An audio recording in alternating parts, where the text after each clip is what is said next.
By the time Father Jonas had finished conducting last rites for Mrs. Granger, he had been late, very late, home to bed. And so he was still bleary-eyed to the point of exhaustion when a message arrived in the morning, delivered to his housekeeper first off. But he'd heard the knocking and the voices downstairs, and despite his tiredness, Father Jonas was always one for tending to the needs of his flock first and foremost before his own needs.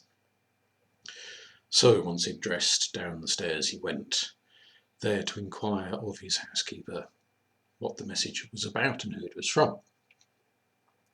And it was perhaps no huge surprise that the message was from Mr. Granger, widower of the woman whose last rites he had been administering in the wee small hours of the morning, asking that the father should go round that very evening and talk to him and doubtless discuss the arrangements for funerals and perhaps sit and pray with the man a while.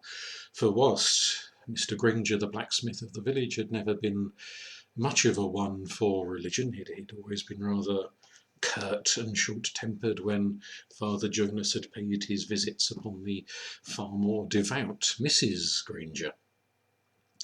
Nonetheless, it was in times of grief that people so often find comfort in faith, even if sometimes that faith does not last much longer than their grief. So off to visit the widower he went that very evening after a day of tending to his other parish duties. And he arrived at Granger's smithy, and they went into the back parlour and they sat and they shared a drink, and that Father Jonas offered his customary consolations to the grieving man.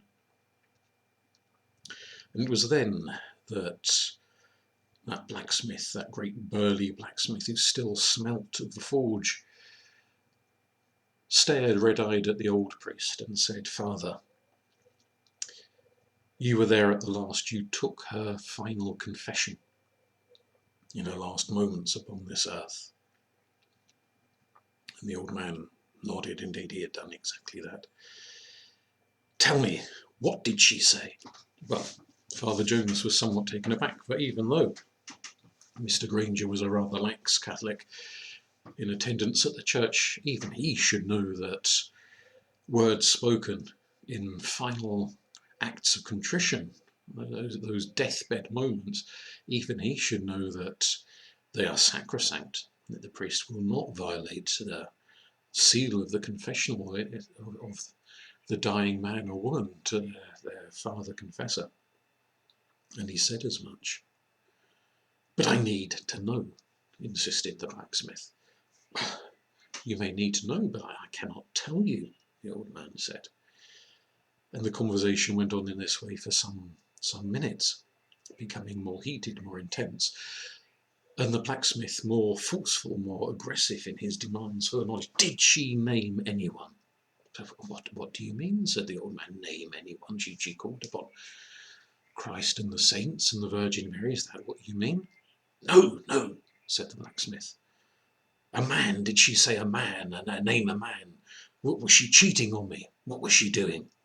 Well, the priest was taken aback, and as much as he might want to provide reassurances to this man that no such confessions of adultery had been made, he could neither confirm nor deny, for in either case it would be to break the seal of the confessional. And this only seemed to infuriate the blacksmith more and more, until he was grabbing the old priest by his cassock and shaking him like a dog at a rabbit. And the old man became quite frightened by this. He'd never in his life as a priest been attacked physically and verbally. I mean, he'd had many a dispute with doubting and grieving members of his congregation, but no member of his congregation had ever set hands upon him in such a way. And he was flummoxed to know how to deal with this. "You'll tell me," said the smith. "You'll tell me, one way or the other." And before the old man could say another word, the blacksmith had hauled him from his feet out of his chair and was dragging him through the house. through the house and into the cellar beneath the house. And as much as the old man might squawk and protest and call for help, there was no one else in that house save the corpse of the dead woman lying in state upstairs to hear his cries, to hear his protests. And he was an old man, a frail old man, and this was a great burly blacksmith. He hadn't the strength to break away from such a grip upon him. Into the darkened cellar they went. And the blacksmith dumped him unceremoniously upon the floor and stormed back up the stairs, returning moments later with a candelabra of lit candles and placed it upon the floor. The old man had only just gotten to his feet when the blacksmith appeared and shoved him back down unceremoniously upon his backside. And there, in the walls, were a set of manacles, handcuffs, cuffs and chains to the wall. And, well, had he been in better possession of his senses, the old priest might have asked why on earth these were there in the first place.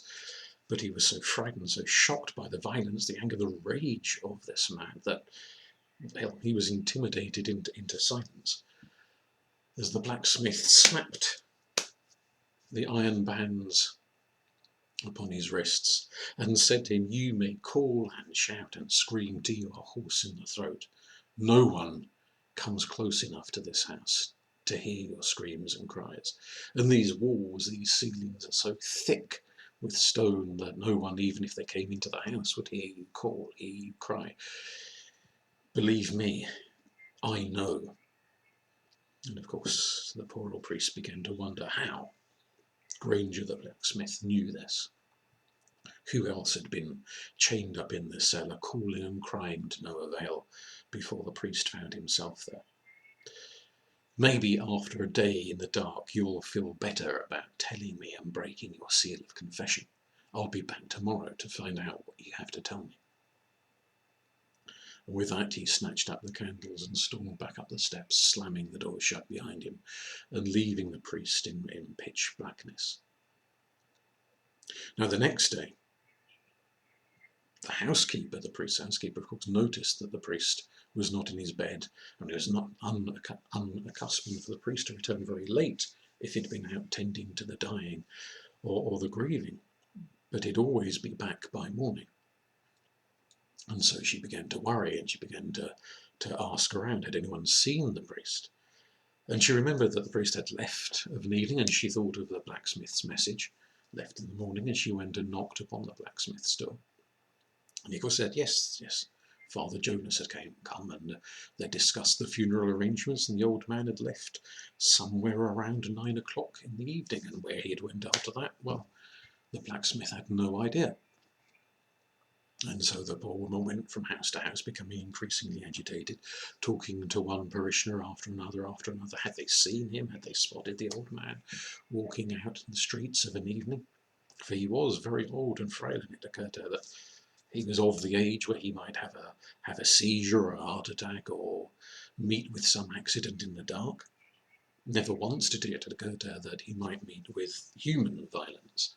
She was thinking of all of the natural problems that old age brings with it. And soon her agitation stirred up the other parishioners who joined with her, who went looking in streets and in the dark alleyways where an old man, perhaps confused in the dark, might wander and trip and have an accident. They looked in the village pond, wondering if they might find the poor old man face down floating there. They looked here and there and everywhere. And of course they found no sight nor sound. And gradually the village became more and more agitated. And all whilst the village was being agitated, and the blacksmith himself was joining in the search for the man whose location he knew full well. Father Jonas sat in the cellar with only the tiniest little window at the top, barely even really a grill more than a window, high up in the wall, giving just enough light to see into the cellar by. And he noticed upon the wall where he was chained there were scratch marks in the stone, as if someone previously had been chained up there and had scratched at the rocks. Well, he waited and he waited, and he called, but exactly as the blacksmith had said, no one heard him, no one came. until he was hoarse. Well, almost no one came. For at one juncture, and he didn't know quite when it was, because in the dark and even in the gloom of the cellar, when the sun rose and cast just enough light through that tiny aperture to see, 1 hour flows much into another and into another and into another. And it was only the occasional tolling of the church bell that helped him to keep track of time. But at some juncture after noon, it was after the noonday bell, but he began to lose track of time by then, that a little bird alighted in the grill and came through the bars, the iron bars that blocked this tiny aperture. And the father could see, there was just enough light to see that it was a small brown bird. And it flitted down into the cellar and hopped about the place, doubtless looking for beetles or worms or seeds or some such thing.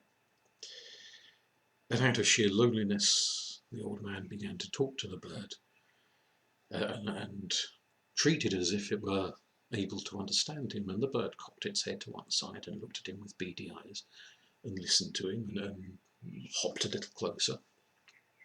And he began to talk of his fears, and surely someone would have noticed his absence by now, but would they know where to go to? And if the blacksmith denied that he was in the house, how would anyone know any different? How long might he be kept here? If he broke the seal of confession, would the blacksmith let him go? But if he did, how would he live with his own conscience? I mean, surely the man must, perhaps in his moment of grief over the death of his wife, in his paranoid suspicions about the possibility that she may have been cheating on him with some other man, surely that would calm down in time and he would see the error of his ways, and he chatted away to the bird. And the bird listened and listened. And it hopped a little closer, and it hopped up onto his leg. And as the bird was watching him with a beady eye, there was the bang of a door somewhere upstairs, and the thump of heavy feet getting closer and closer.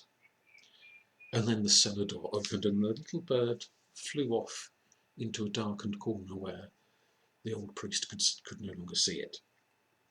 And the blacksmith stomped down the stairs. And he was holding a tray with some bread and some cheese and a jug of water. And he said to the old priest, "Are you prepared to break your seal of confession now and tell me what my wretched bloody wife told you on her deathbed?" "No," said Father Jones, I cannot. It is forbidden. I cannot break my seal of confession. You must surely see the madness of this. You must let me go. What you are doing is criminal. People will notice I've gone." "Oh, they have noticed already," said the blacksmith. "They've been hunting high and low round the village. I have been hunting high and low with them." And he laughed, a slightly unhinged laugh at this juncture. "And they will go on looking tomorrow and tomorrow and tomorrow, until such time as you tell me what I want to know." And the priest adamantly refused. He would not, he could not tell Granger what he wanted to know. "Then you'll sit here until you do," said the man, and he dumped the tray of food down out of the old man's reach. "And just to help you come to your senses," said Granger, "you'll go hungry and you'll go thirsty until such time as you tell me what I want to know. And then, and only then, will I let you go, and you can take your fill of the bread and the cheese and the water here."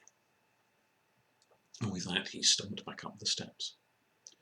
Well, the old man struggled and struggled, would try to reach the tray with his feet, with his hands, with anything he could do, but the chains held fast, and the more he pulled to try and reach across to the tray somehow, the more those metal chains bit into his wrists, and he started to bleed.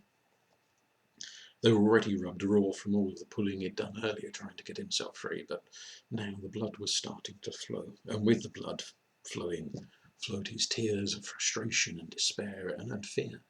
at what this unhinged man might do to her. And as the door banged shut and the bolt slid into place, the little bird flew out from the darkened corner where it had been hiding. And it looked at the old priest, shaking and sobbing. And it hopped across to where the tray of food was, the bread and the cheese. It looked at the tray and it looked at the old man, and it began to peck at the bread. And the old man began to laugh that at least someone was getting their fill. But to his surprise, the little bird, rather than swallowing the bread, hopped back over and dropped a few crumbs in the old man's lap. And back and forth, back and forth, back and forth it went. It was a tiny little thing, and it could hold barely more than a few crumbs in its beak at a time. But the old man realised the bird was trying to feed him. And this brought about more laughter for the impossibility of the thing, and yet the kindness of the bird. That the bird should show more kindness, more compassion, more sanity than the man upstairs.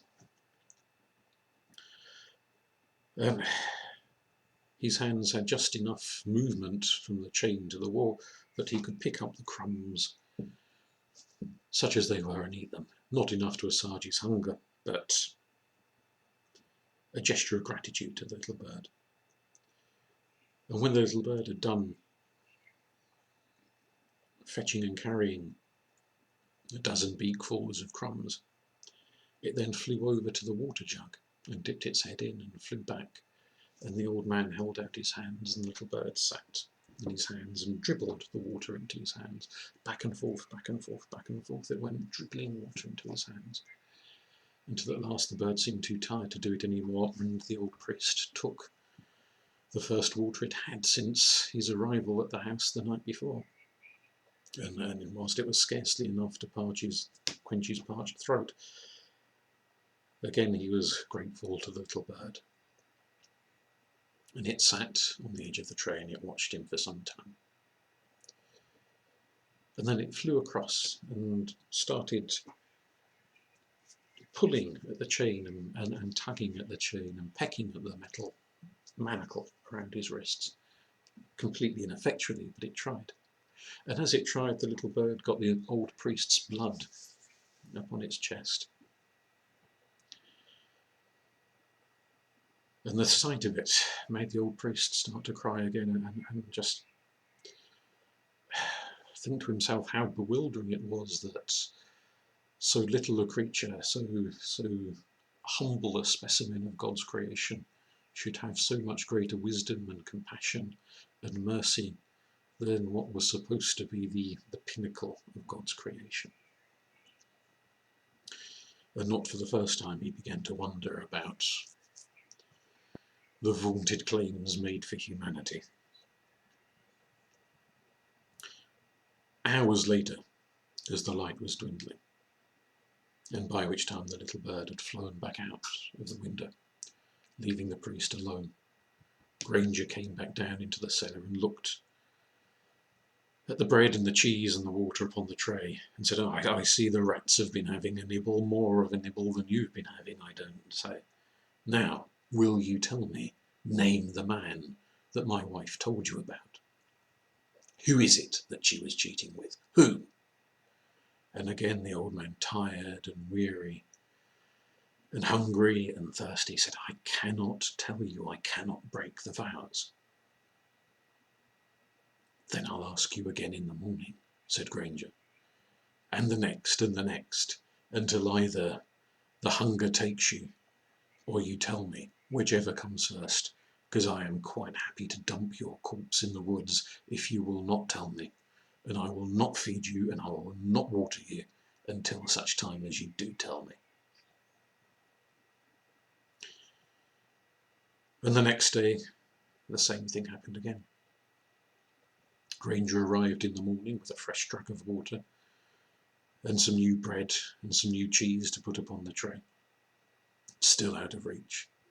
And again made his demands, and again the old priest, tired and exhausted, croaky of throat from calling and yelling to no avail during the night and during the early hours of the morning, refused to be broken down.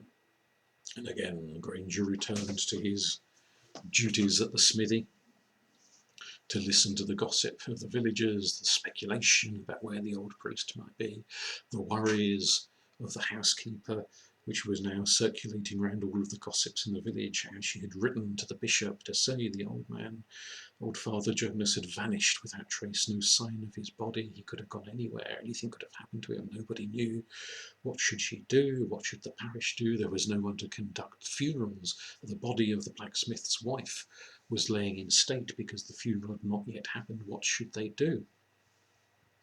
And she was awaiting answer, and of course all of the gossips had their own view of what should be done and what should not be done, what the bishop would say, what the bishop would not say. And all of the while that the blacksmith was listening to these conversations and feigning interest and feigning concern and putting in his own 2 penn'orth worth. So the little bird hopped in through the tiny little opening, the grill in the top of the cellar wall, and flew down to keep the old priest company. And the old man noticed in that paucity of light that fell into the cellar that the blood from his wrist that had stained the bird's chest the day before was still as red as it was then. It hadn't dried or flaked off the way he would expect it to have done. And once again the bird repeated its behaviour, bringing him crumbs from the bread and crumbs from the cheese, bringing him dribbles of water in its beak, not enough to keep the poor old man alive, but enough to keep his faith in the goodness of the universe, or at least some parts of the universe. And once again it started trying to tug at the chains upon his wrists, to no avail still. And once again the old man's blood from where it tried to pull and pull and pull, hoping somehow he would muster enough strength to loosen the chains or pull the brick out of the wall to which the hook of the chain was fixed, cutting his wrists and tearing his wrists and then inflicting pain upon himself. The blood stained the bird's chest. And again they heard the bolt slide on the door, and the door opened, and the foot stomped down the steps, and the little bird flitted into darkness. And Granger made his demands, and his demands were refused for a 2nd day, and then for a 3rd day, and then for a 4th day, and by the 4th day the old man was so weak now he barely even noticed the passage of the little bird flittering around the cellar. And when the little bird dropped crumbs upon his lap, he hadn't the strength to pick them up anymore. And when the little bird brought beakfuls of water, it dropped them not in his hand, because the old man didn't even have the strength to pick up his hand anymore and hold out for the bird. But it perched upon the old man's nose and dropped the water directly to his lips, to moisten the cracked, dried, parched lips. And when, on that 4th day, Granger stomped down into the cellar full of roaring and thundering and threats and intimidation, he saw that the old priest was barely sensible, barely knew what was happening. And he thought to himself, well, he would get no sense out of the old man now. And it flew him into such a rage, he shook the old man by his cassock, shook him and shook him and shook him like a rag doll, like a mad dog shaking at a captured rabbit, and threw him back. And the old man's head smacked against the wall, and whether it was the injury from hitting against the wall, or whether his heart had given way through all those days of starvation and thirst and fear and cold, whatever it was, when Granger calmed himself down enough to look properly at the limp body of the old man, he realised he was no longer just insensible, but now quite dead. And he cursed and he roared and he thundered, for now he would never know the truth of his wife's final confession. At least he would never find it out from the priest. He would have to find some other means to identify the man she had betrayed him with. And he took the key from his belt and unlocked the manacles from around the old priest's ragged, raw, bleeding wrists. And even as he released them and stood there roaring and snarling to himself and muttering and thundering and imprecating, a little bird flew out from the darkness of the cellar and landed upon the priest's corpse, up near his face, and pressed its head against the priest's face. And the blacksmith looked down in bewilderment, thinking to himself, what was that wretched bird doing, perching upon the priest's corpse? It was hardly a crow or a raven to peck at a dead body. Tiny little thing, wretched little thing, no bigger than a sparrow. He reached down to swat the bird away, and it flitted out of his ray, flitted towards his face, flying around him, and he tried to swat the bird away, but it was faster than he was. And when at length he bent down to pick up the priest's body and carry it upstairs, thinking of the possible places where he would dump the corpse in the evening, places where he didn't think anyone had gone to check for the possible location of the priest. He turned to go up the cellar steps, and the little bird flitted around and around and around, muttering and snarling to himself, trying to shoo it away, but he was holding the corpse and he could hardly flail his hands the way he had been doing so earlier. Up the steps he went, through the door, and the bird flitted after him, singing shrilly, flitting round and round, driving what little shreds of patience he had left to their edge. And at first he placed the body next to his wife's corpse in the upstairs room where he knew no one would come to look, should he have any business during the day for his smithy. And still the bird flitted around and around, and it was only when he slammed the door shut behind him did he feel sure the bird would be shut in, with the corpse and no longer a nuisance to him. He went about his work for the rest of the day as if nothing had happened, waiting for the hours of darkness when he could take the old priest's body away and dump it somewhere far from his house where no one would make a connection. And at length, when it was dark and he went back up the stairs to fetch the old man's dead body, he opened the door, and by then he'd quite forgotten about the bird. He'd had too much else to think about. Put the candelabra down on a side table and prepared to pick up the old man's body. And it was only when he had the old man in his arms, who weighed hardly anything, certainly not to a man as strong as the blacksmith was, a frail, wizened old man, even when he was alive, let alone now he was half-starved and dead. He was only looking down at the body that he realised the bird, that wretched little bird with a red stained chest, was still purchasing upon the old man's body. And it flew up at once and pecked him in the chest. And he winced at it. It was barely more than a pinprick, but enough to make him wince. And then it flew around and was out the open door and gone. And Granger was cursing its passage. But he took the old man downstairs, and looking around carefully to make sure no one was watching or wandering the streets that late at night, which nobody was, he placed the body on the handcart that he kept for his work. And as quietly as he could manage to wheel that handcart, he took it out of the village, always cautious that anyone might be peering out the window and wonder what was hidden under the tarpaulin, and why the blacksmith should be taking his handcart out at so late an hour. Out of the village he went, up into the woods he went, until he came to an area where a ditch demarked the boundaries of one farmer's land from the woods. And there he tipped quite unceremoniously the old priest into the bottom of the ditch, knowing that maybe in a few days he could either drop a subtle hint to someone or himself pretend to have found that body, and it would be assumed that the old man had just, perhaps in some state of senility, stumbled and fallen into the ditch and died there. And he went back home, back to his bed, and thought no more of it for the rest of the night. When he awoke in the morning, There was a pain in his chest, and he remembered that wretched bird from the night before.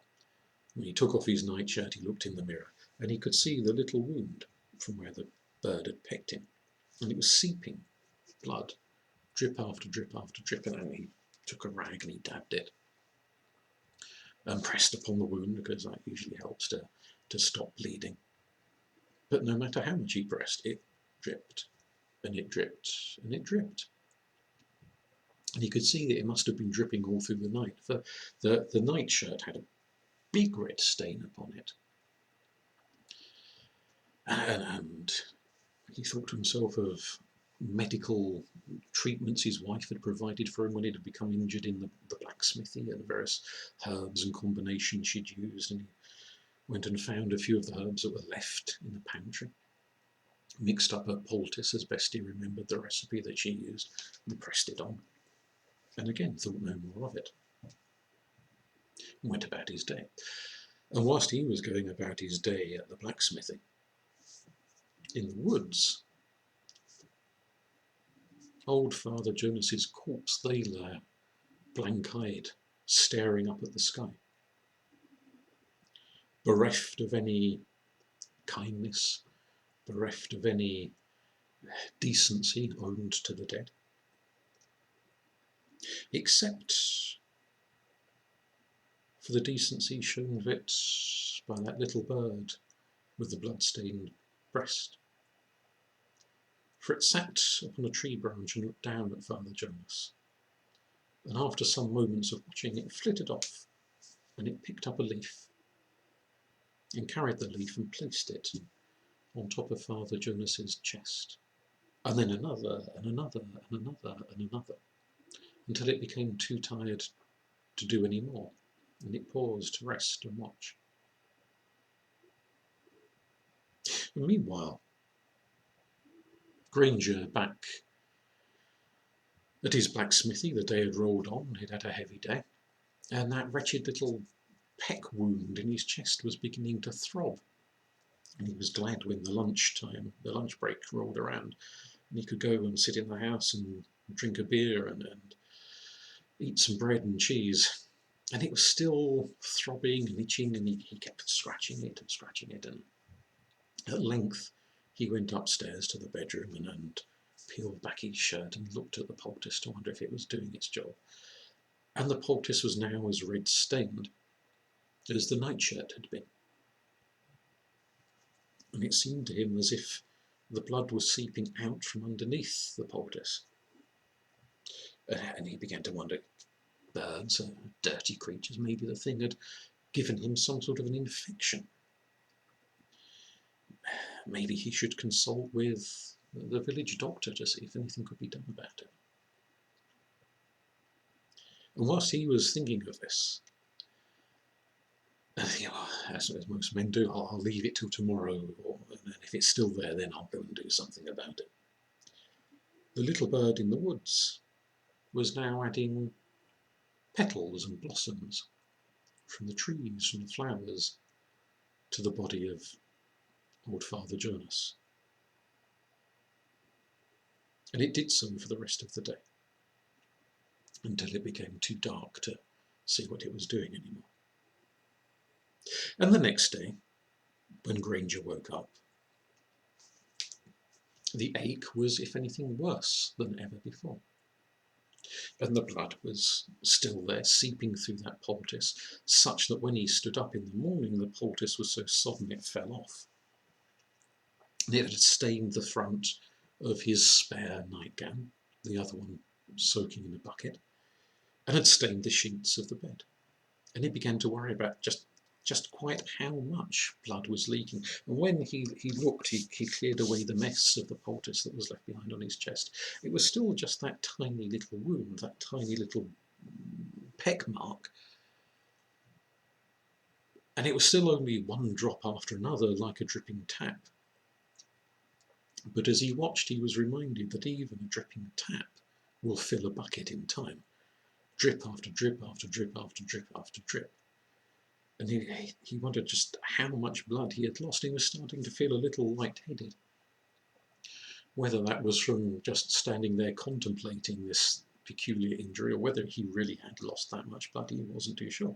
But he made up his mind he should go and talk to the doctor. Maybe something could be done about it if there was some sort of infection or something. And so off he went, and the doctor examined the mark and asked what had caused it, and he said it was a thorn. He'd gone for a walk in the woods to clear his mind and thinking about his poor dear lost wife, and he'd stumbled and fallen against a tree, and a thorn must have pricked him. Well, the doctor could find no sign of infection, nor could he think of any reason why it should keep dripping and dripping and dripping, and he applied plasters, he applied things to it, but even as he was applying them, far from staunching the drip, drip, drip of blood, it seemed to, if anything, just make it worse, and it was dripping the faster. He did all the things doctors usually do, taking Granger's pulse and so forth, and saying that he did seem to be in a very weakened state. And even as Granger was leaving the doctor's surgery and going down the steps into the street, he felt so lightheaded he stumbled and fell to his knee and had to pick himself up again, and well, he began to become concerned. And it was on his way back to the smithy that he bumped into the housekeeper, the priest's housekeeper, who had received response from the bishop saying that a locum priest would be sent out so that the blacksmith's wife could be buried in suitable manner, and Sunday services could resume, and the mass could be conducted, and all of the other various priestly duties could continue until such time as they had discovered what on earth had happened to Father Jonas. And then she told him that she would continue looking in the woods and in the fields and anywhere else she could think to look for every single day without fail. She, even though other people had kind of gone back to their daily life and their daily duties, she felt it incumbent upon her, she who had served Father Jonas for 30 years, to find the poor old man. And she confided in the blacksmith that she had lost all hope that he could still possibly be alive, but she wanted to find him to make sure he could have a decent Christian burial and so on. And the blacksmith thought to himself, well, maybe this would be an opportunity to drop a hint as to where the body is lain, so this mystery, this gossip will be cleared up, and they can just put the old man's death down to an accident. And thought to himself that perhaps by now the body would have started to rot, and any signs on the wrists from the manacles would be lost in the decay of the body. And so he asked the housekeeper where she had looked, and they told him, this field and that bit of the woods, and looked here and looked there, and so on. And he said, oh, what about the edge of Pottersfield, Father Pottersfield? Has anyone looked in Pottersfield or at the edges of Pottersfield? And she said, well, I think we have. I'm not me personally, but I think somebody did. Maybe it would be time to check again. People don't always look very closely. They can be a bit slapdash about these things. And he said, well, I'll come with you tomorrow. I'll come with you and we'll do a proper search. Because especially these young lads who go out claiming to look for things, they can often just give a cursory glance and they don't pay proper attention to what they're doing. So I'll come with you, and maybe a few others, and we'll have a good proper look. We'll start with Pottersfield, and then from there we'll go on to other areas. And the housekeeper was very grateful for this. And all the while of that day, whilst that conversation was going on, and then in the afternoon when the blacksmith was trying to go back to his work, although that lightheadedness kept returning and he was finding it harder and harder to concentrate on what he was doing. And thinking about his wife's body and the funeral and what the new priest would be like and who possibly this man could be that he was convinced his wife had been going with. All of the while that was going on through his head, the little bird on the edge of the potter's field was laying leaf upon leaf, blossom upon blossom, flower upon flower, moss upon moss over the old priest's corpse. And come the next day, The housekeeper knocked upon the blacksmith's door, and there she was waiting for him with 3 other people who would all agreed to come and make that search, all of them thinking it would probably be the last time they searched, because they couldn't go on giving up day after day after day to search for a body. The blacksmith walked down the stairs, and not only did the housekeeper, but so did everybody else waiting upon his doorstep comment when he arrived on how ill he looked, how pale he looked, how slow he was moving, and he had to admit he was dizzy, he felt lightheaded. It was difficult to focus, and his chest hurt so much, and they'd only been walking for half an hour or so out towards the woods when several of them pointed out that the stains appearing upon his shirt, even though he'd put on a brand new clean shirt that morning, and sponged away the stains of blood on his chest from the night before. And he thought to himself, when he got home that evening, he might, as much as he disliked the idea of it, try and cauterize the wound with a hot iron from the smithy furnace. It would hurt like hell, but at least it would put an end to the leaking. They made their way up into the woods slowly, because the blacksmith was, as I say, lightheaded and walking slower and slower. And they looked in this place and that place and another place, and the smith himself was loath to go directly to the particular area of the ditch where he knew he had dumped the priest, in case that looked too suspicious. He would prefer for one of the others to be the one to find it. And they'd been looking for some 20-odd minutes, both in the field and around the edges of the field, when the call came up from one of the women in the search party. And everyone gathered around, and they just stood and stared, and eventually the blacksmith himself, Granger, arrived a little slower than the others, feeling quite lightheaded, stumbling again for the 10th time that morning. And the women were pointing down into the ditch, and he prepared to put on a show about how terrible and how sad it was that the poor old man had fallen into the ditch and so on.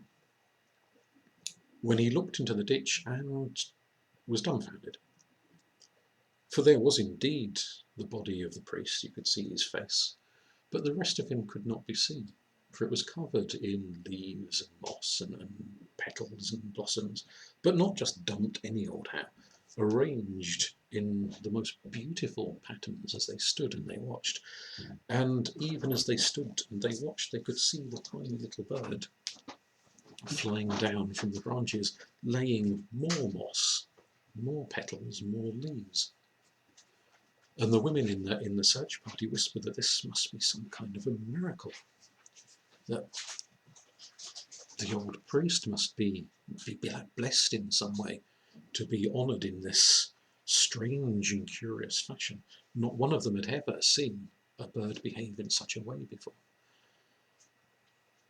And when at length the bird, tiny little thing, paused and stood upon the priest's shoulder and looked up at them and chirruped and sang, they crossed themselves. They talked of St. Francis and of his powers over animals, over nature. They talked of the wonder of it, of running down, rather than placing the body on just upon the wagon that the blacksmith had brought along with them to take the body away with. They said, no, everyone in the village must come and see this, that they know we're not just making this up. And so, much against the blacksmith's wishes, one of the women ran down into the village, and an hour later practically the entire village turned up to stand and stare and gulp and ooh and ah and just be amazed at the sight of the patterns and the forms and the shapes and the beauty of the covering that the little bird had created upon the old priest's body. And they all declared that this surely was a miracle. And it was as delicately as they could possibly manage that 2 of the strong lads from the village picked up the old man's body delicately and reverently and placed it upon the cart that the blacksmith had brought up for the purpose, trying as best they could not to disturb the flowers and the mosses and the leaves that decorated the old man's body. And of course some of it was disturbed, but they did their best to keep the pattern as well as they could. and to try and steer that wagon, to wheel that handcart back down to the church itself as slowly and as gently and as reverently as they could, both to show reverence for the priest himself, but also for the handiwork of the little bird. And all of the way the housekeeper was sobbing, but sobbing not only with grief, but with a sense of relief, a sense of wonderment, a sense of mystery, that old Father Jonas, whom she knew to be a lovely, kind man, must have been so much more to have received this wondrous treatment. And the body was laid out. And that very evening, the new priest sent by the bishop arrived, and the housekeeper, the first thing she did after she took his baggage off him was to take him to the church where Father Jonas was laid out and show him the leaves and the mosses and the blossoms that were still upon the body, the ones that hadn't fallen off on the journey. And even as the new priest stood looking open-mouthed and surprised, and wondering if this was some kind of strange practical joke on the part of somebody in the village, he saw the little bird flying in through the church open door, bringing with it more leaves and laying them reverently upon the body, completing and repairing the pattern that it had initially created in the ditch. And this continued all of the next day. And although because the body was beginning to smell, both funerals for the blacksmith's wife and for Father Jonas were to be held the very next day. They were held with, particularly for the priest, the greatest reverence that could be honoured, could be made. And when the old priest's body was placed into the coffin, they did so as gently as they could, again to try and not disturb the patterns that the little bird had created upon the old man's body. And whereas there are perhaps a dozen mourners for the blacksmith's wife, her friends and relatives, for the priest, for Father Jonas, not only did the entire village turn out, but so did the population of several neighbouring villages who had heard tell of this wonderment that was to take place. And there the old priest was lowered in his box into the grave. And all of the prayers were said, the hymns were sung. People expressed their grief, their wonderment. They laid flowers, they did all of the things that people do at funerals, and then gradually they made their way home, filled with gossip and discussion about not only why the priest was such a holy man, but whether they should start to expect miracles. There were shrines to other people. Would he become Saint Jonas perhaps in time? Who could say? But surely this was an omen of something even more wondrous yet to happen. And amidst all of this, both for his own wife's funeral and then for the priest's funeral, Granger, the blacksmith, looked more and more haggard, more and more awful. Of course, people expected him to look haggard for his wife's funeral. That was only normal. But even as he stood there in his best suit of his only suit, trying to look as respectable as he could for his wife's funeral, the first little pinpricks of blood started to show through the shirt. And then by the time of Father Jonas's funeral, that little pinprick of blood had spread and spread and spread, until a few people commented that the blacksmith's chest was nearly as red as the little bird that was perching on the tree, chirping and singing even as the new priest read the sermon over the old priest.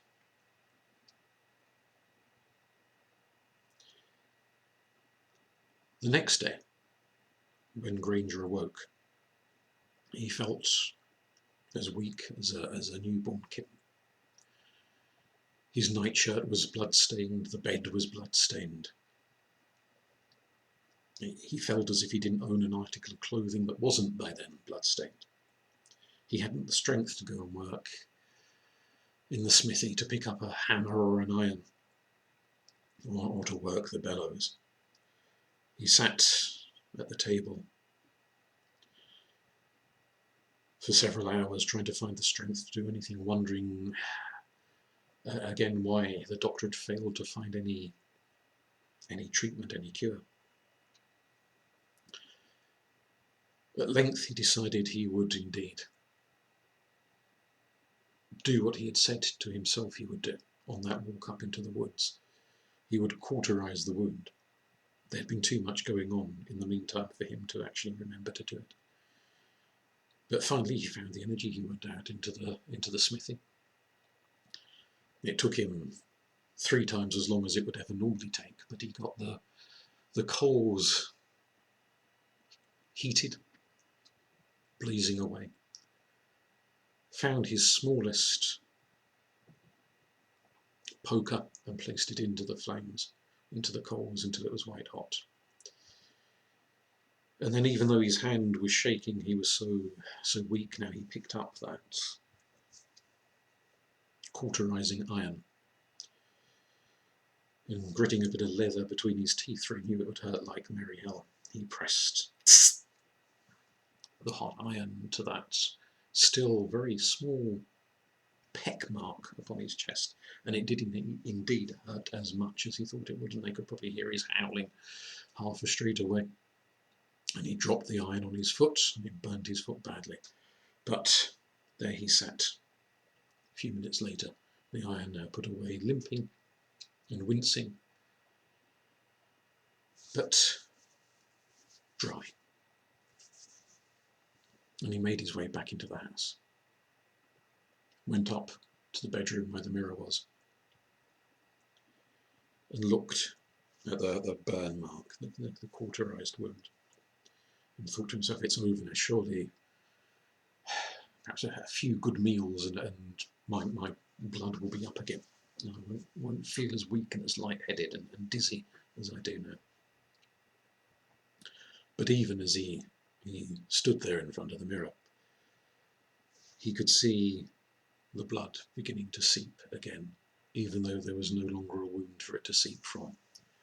It dripped all the way down to his stomach, and another drip, and another drip, and another drip.